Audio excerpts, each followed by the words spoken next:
Pessoal, vejam como eu cheguei hoje no trabalho, assista até o final.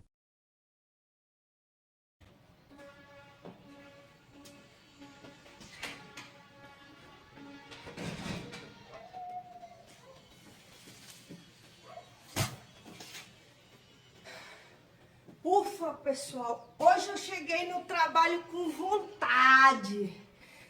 Hoje eu tô com vontade, pessoal. Sinceramente, a minha vontade hoje é grande.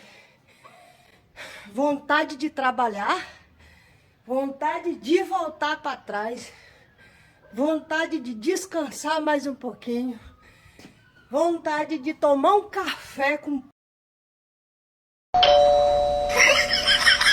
pão de queijo quentinho, vontade de desistir, vontade de tudo, menos vontade de trabalhar.